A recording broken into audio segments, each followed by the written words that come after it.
Maraming salamat po sa inyo. Excited na po akong suotin itong mga pinamili natin. Walang anuman anak, Junjun. Lahat ibibigay namin sa'yo. Ituring mo lang kaming magulang.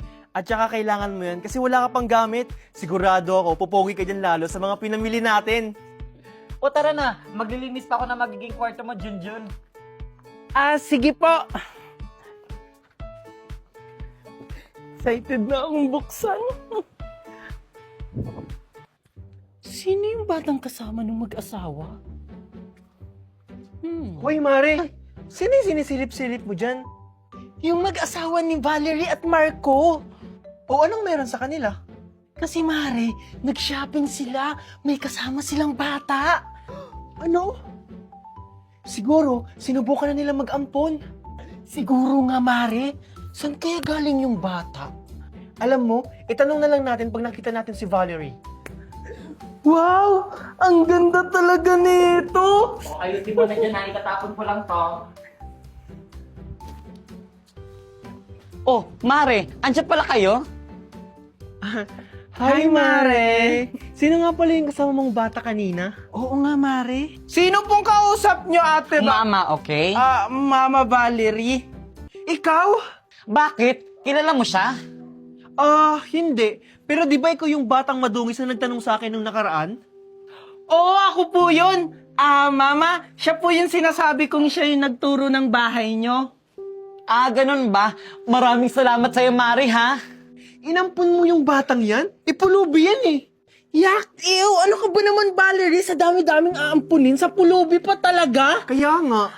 Hindi ka naman nagsasabi. May alam kaming orphanage, di ba, Mare? Alam niyo mga Mare, kahit saan pa siya galing, aampunin ko siya dahil mabuti siyang tao. Hindi katulad nyo, kahit saan kayo manggaling, walang mag-aampun sa inyo. At least, hindi kami pulubi, katulad ng ampun mo. Oo nga! Hayaan mo na sila anak. Tara na, pumasok na tayo sa loob.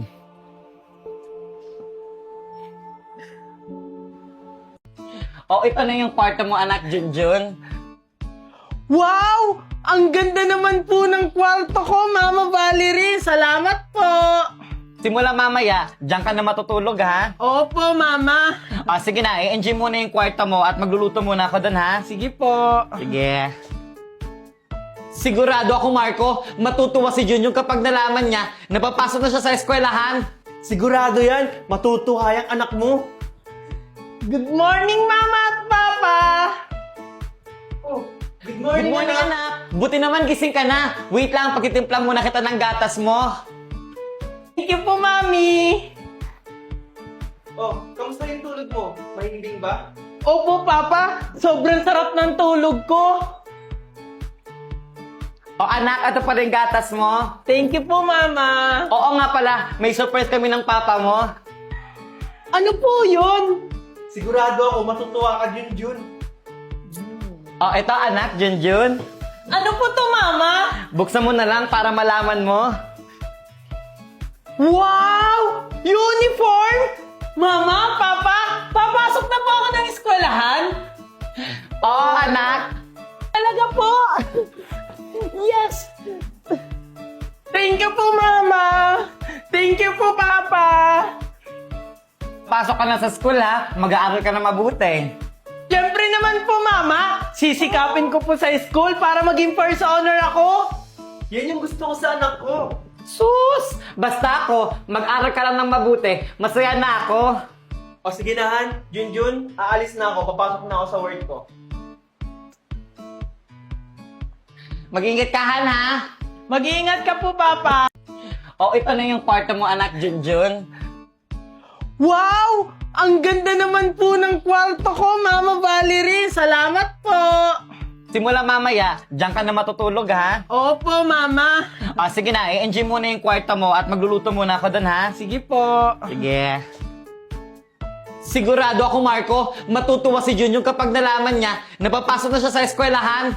Sigurado yan, matutuwa yung anak mo. Good morning, Mama at Papa! Good Good morning, anak. Buti naman gising ka na. Wait lang, pagtitimplang muna kita ng gatas mo.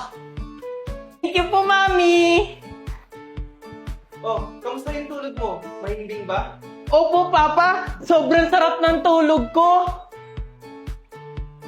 O anak, ito pa rin gatas mo. Thank you po, Mama. Oo nga pala, may surprise kami ng papa mo. Ano po yun? Sigurado ako, matutuwa ka, Junjun. O ito anak, Junjun. Ano po to, Mama? Buksan mo na lang para malaman mo. Wow! Uniform! Mama, Papa, papasok na po ako ng eskwelahan? Oo anak. Talaga po! Yes! Thank you po, Mama! Thank you po, Papa! Pasok ka na sa school ha, mag-aaral ka na mabuti. Siyempre naman po, Mama! Sisikapin ko po sa school para maging first honor ako! Yan yung gusto ko sa anak ko. Sus! Basta ako, mag-aral ka lang ng mabuti, masaya na ako. O sige na, Han. Junjun, aalis na ako. Papasok na ako sa work ko. Mag-ingat ka Han ha. Mag-iingat ka po, Papa! Ayan, sige. Ang galing sumayaw! Hi, bata. Di ba ikaw yung ampun ni Maring Valerie? Oo po. Anong pangalan mo nga? Junjun po. Junjun. Pangalan palang pulubi na. Ano po, may sinasabi po kayo? Oo. Ang ganda naman ng pangalan mo. Bagay sa'yo. Salamat po! Siguro ginayuma mo si Maring Valerie kaya kanya inampon. Ano po yung gayuma? Wala. Gawain kasi yun ng mga pulubi para ampunin sila. Di ko naman po yung ginawa kay Mama Valerie. Junjun. Mama? Mare, ikaw pala yan? Hi, Mare. Kausap ko nga pala yung anak mong pulubi. Alam mo Ursula, unahin mo kaya muna yung mga gawain bahay mo bago ka makipagchismisan. Totoo naman nang pulubi yung anak-anakan mo. Tara na anak, pumasok na tayo sa loob. Hayaan na natin siya.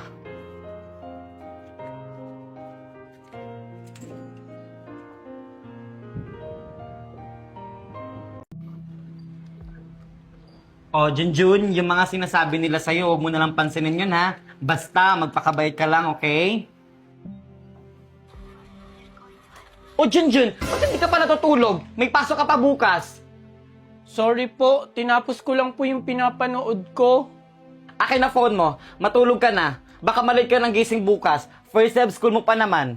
Okay po, Mama. Excited na po ako pumasok bukas. Sige anak, matulog ka na dyan, ha?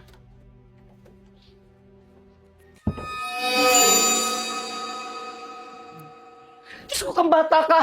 Papatay mo at ako sa gulat! Ano ba ginagawa mo dito? Ano ba naman yun na? Tutulog yung tao, ingin mo naman. Yung anak mo kasi! Sorry po, hindi po ako makatulog, Mama. Natatakot po kasi ako sa kwarto. Ganun ba? O siya dito ka na matulog?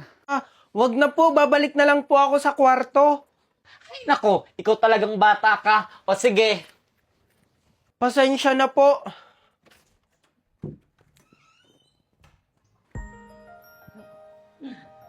Wow, ang pogi-pogi talaga ng anak ko. Basta huwag kang mag-aaway sa school, ha? Kapag mayroong mga aaway sa'yo, sabihin mo lang kay teacher, okay? Oo po, Mama. Wow! Mukhang ready na yung anak ko pumasok Siyempre naman po, Papa. Excited na po ako pumasok. Sisikapin ko po ako maging first honor. Sus! Okay lang sabi ng papa mo, kahit wala kang honor, ang mahalaga, makapagtapos ka. Oo, anak. Pero syempre, mas nakaka-proud kapag meron kang honor. O paano ba yan? Sabay-sabay na tayong umalis? Baka malit pa ako sa trabaho ko at malit kayo sa eskwelahan. Sige, tara na. O anak, suotin mo na itong bag mo. Tara na. Wow! Pumapasok na pala yung anak niyong pulubi. Alam mo, Mare, sumusobra ka na. Hindi ka naman inaano ng bata. Kung ako sa'yo, intindihin mo na lang yung utang mo. Tama Lumog ka na, sa utang. Valerie. Tara na. Anong sabi mo? Hoy, Ursula. Isa pang sabihin mong pulubi yung anak ko. Malilintigan ka na sa akin. Tama na po, Papa. Tara na po. Tara na.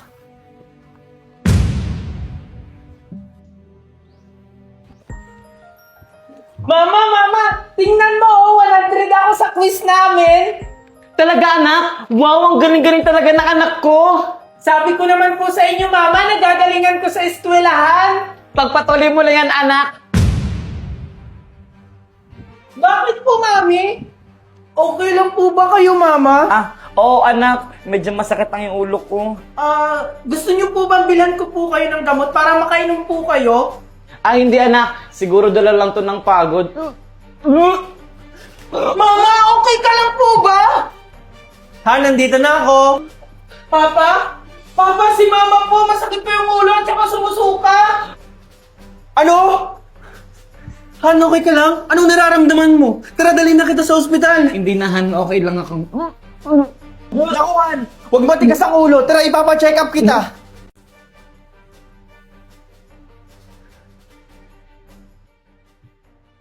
Dok, ano pong findings ng asawa ko?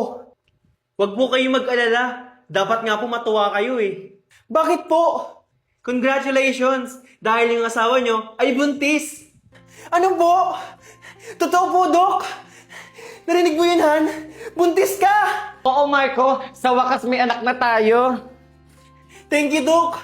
Thank you, Lord. Buntis na yung asawa ko. Congratulations sa inyong dalawa. Thank you, Doc! So, paano ba yan? Pwede na kayong umuwi.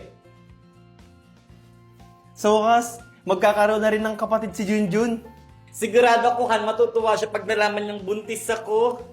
Kumusta na kaya si Mama? Sana maging okay na siya. Junjun anak! Junjun! Mama? Papa? Mama? Papa? Mama, kumusta na po kayo? Good news anak! Bakit po? Magkakaroon ka na ng kapatid anak, Junjun! Ano po? Ano pong ibig niyong sabihin?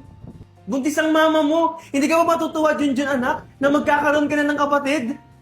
Ganun po ba? Hindi na ako magiging priority nila. Sigurado ako, matutuwa ka na niyan kasi magkakaroon ka na ng kapatid.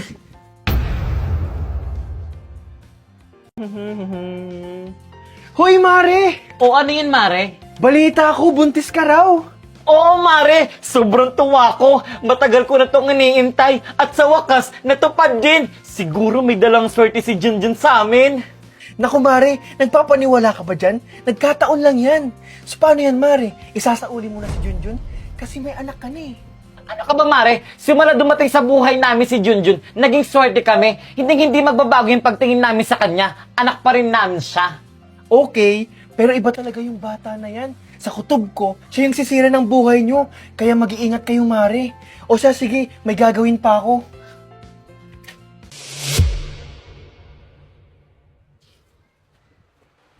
O Junjun, eto na yung baon mo. Mag-aral ka na mabuti ha. Hindi mo po ako ihahatid, Mama? Pasensya ka muna anak ha, hindi muna kita mayahatid sa ngayon. Sabi kasi ng doktor, wag daw muna ako masyado maglakad-lakad at mapagod dahil sensitibo na yung pagbubuntis ko. Ganun po ba? Sige po, aalis na po ako.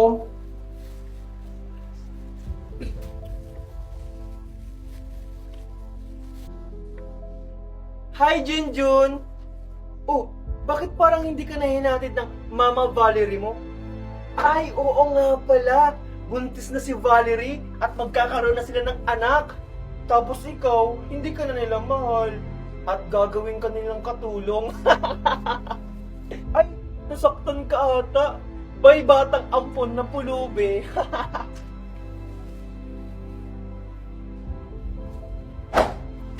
Aray!